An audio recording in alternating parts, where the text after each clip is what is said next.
Okay, welcome to another episode of The Musicians You Know. Today's guest is Adam Wilson, and thanks for being on the show. Thank you for having me. And I'm going to start out with the same question that I start with everybody. It is, how did you start playing music? Let's see. When I first started playing music, I was in high school, roughly, and it was more like a late middle school, but mostly high school. I took it as an elective, just because it was like, I gotta take an elective, so I'm gonna play drums and just get it off my... Why did you pick music over other electives? Well, I did other electives too. I did art. I was in art class, and I also did that pretty much. I was in woodshop. As in like any elective you can think of that's not sports, basically. Yeah. But I took to music, and I had a teacher that was really encouraging. So that was kind of like, I guess, the initial spark of me wanting to play more music and listen to music. Plus, my parents were always pretty like musically inclined. You know, my dad could play the keyboard. My mom didn't really play anything, but she always listened to different types of music.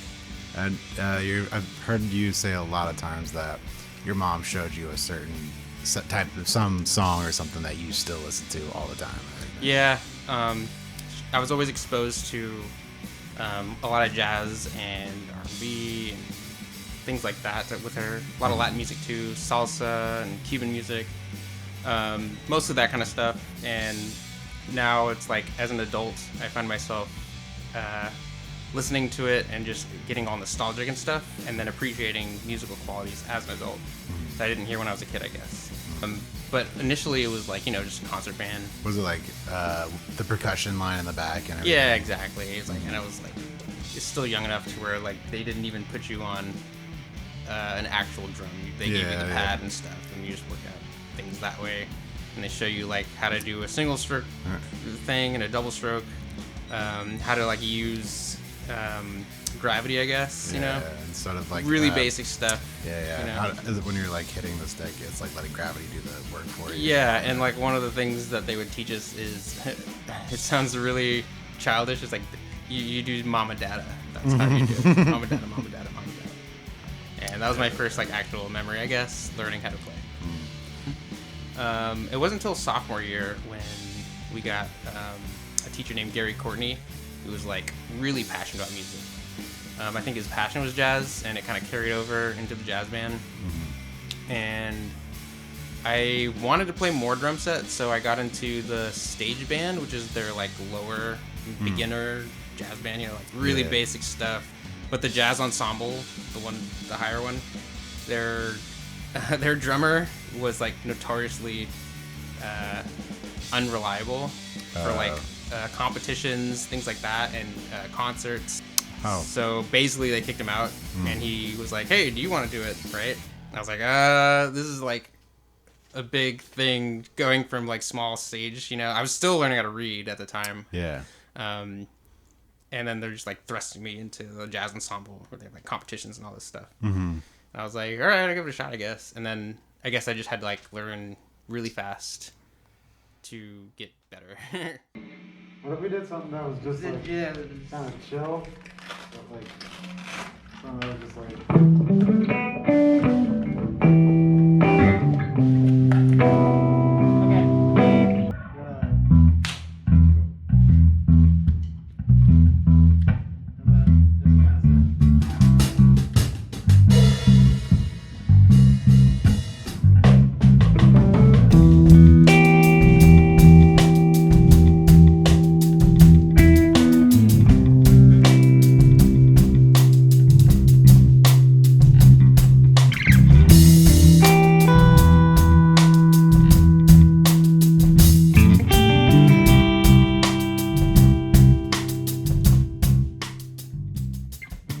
Were there like some drummers that were huge influences on your playing? I guess some of the earliest drummers were all rock drummers. Like John Bonham was a big influence when I was a kid. Hence your tattoo. Yeah, I got a tattoo of him. People ask what it is all the time because unless you're a Zeppelin fan, you just don't know. No, yeah. You think it's like the Olympics or something, but it's. I Have have to you- explain it. You know. I feel weird people said explaining the it. Olympics? Or Oh, yeah. People said Yeah, people, realize. not often, but sometimes you get someone that's like, "Oh, is that the Olympics?" So I'm like, "No, the Olympics has 5. This is 3." And I only like 3 of the Olympics rings. You yeah, know? I get Zeppelin fans, and they're like, "Oh, that's totally John Bonham." I'm like, "Yeah," but most of the time people will just ask like, "What is that?" And then I have to explain it, which sometimes I feel silly explaining it, you know, because it's like, "Oh, it's this band Led Zeppelin who you may or may not have heard of," and they're like, "Oh yeah," and I'm like, "Yeah, they all have their own, you know, symbols and stuff." I was mostly into rock drummers first, so like stuff like Bonham, The Who. I would also say Rush. I would say those are my initial influences that kind of, you know, opened the floodgates. And then once I started discovering more jazz drummers, like I was listening to big band drummers who influenced a lot of those early rock drummers. So people like Buddy Rich, Gene Krupa, and Chick Webb, and all those guys, you know. So you like kind of see how the chops evolved over time and how they adapted to rock, which is really cool. Once I like learned about those drummers, I kind of got into more of the small group of jazz. Elvin Jones was big. I listened to a lot of him. Roy Haynes, who's still alive, he's like almost 100 years old, and he's still playing, yeah. crazy, yeah. Hopefully, like, I'll be able to do that. Yeah, and then I started getting into fusion drummers, so that opened the gates for Billy Cobham. Dave Weckl was a big one. Vinny Colaiuta was a big one for me. Yeah, basically the who's who drummers, you know. Like, if you're a drummer, you know these names. Yeah. It's no surprise. Once I was into maybe junior and senior year, that was when I was like taking drumming very seriously, or just music in general. I started learning more about theory and just getting better at reading, and I kind of decided in senior year, like, yeah, I want to be a musician. Like, this is what I want to do, right? So once I got into college, I decided to major in music, like, right from the get-go. Like, I already knew what I wanted. I'm going to major in music. I'm going to pretty much be in the music department and take as many classes as I can. That was when I met Jeff Mars, when I got my first private instructor.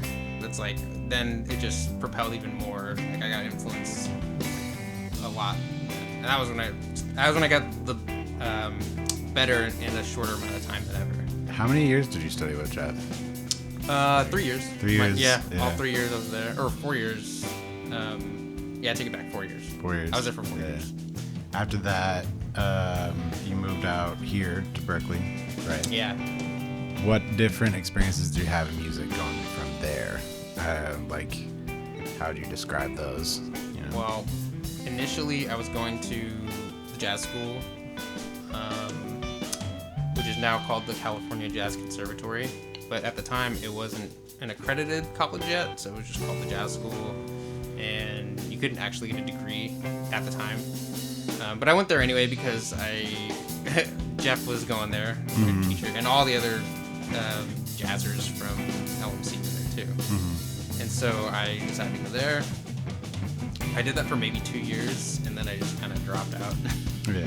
But being out in Berkeley, I lived here for about 8 years, and even though I'm not going to school there anymore, like, I still play lots of music around town. You get to know people, and then you get to gig around. There's lots of places to gig, or at least there was. Yeah. But yeah, it's been a fun, I guess, gigging experience out here, even if I'm not going to school or anything. Yeah. So, what do you get out of music? How does it make you feel? Is it a type of like release, stress relief, or something like that? Or do you feel like it's a form of kind of like communication with other people, artistic expression? What do you get out of it? Definitely not money. Not money at all. Not the first person to say that, actually. So. Yeah,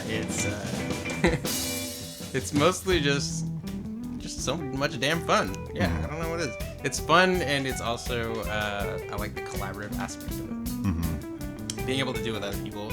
Not only is it collaborative, but you can do it solo if you want. You can do all kinds of stuff solo.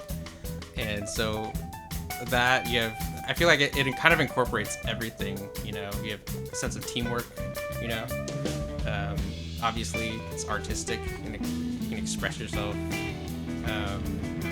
there's lots of things involved scientifically, even. You think about like sound waves and all that fun stuff. There's a little bit of math if you can read, and you gotta count, and like you gotta subdivide, and all these fun things to do. But overall, yeah, I would just say it's like just really fun. I don't know.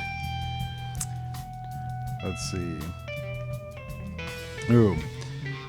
What are some of your goals you might have in playing music? Definitely getting better. I always want to get better. Never want to stop getting better. I feel like I always constantly hear something, even if it's a little thing, from somebody, and I want to try to replicate that or get it into my playing somehow. It is a dream of mine to have it be my day job. I just want to be content. I don't have any need to be famous. I just want to have make a living playing music is the goal. Yeah. Yeah. All right. Well, thanks for being on the show. Yes. Thank you for having me. This has been another episode of Musicians You Know. Tune in next time and have a good one.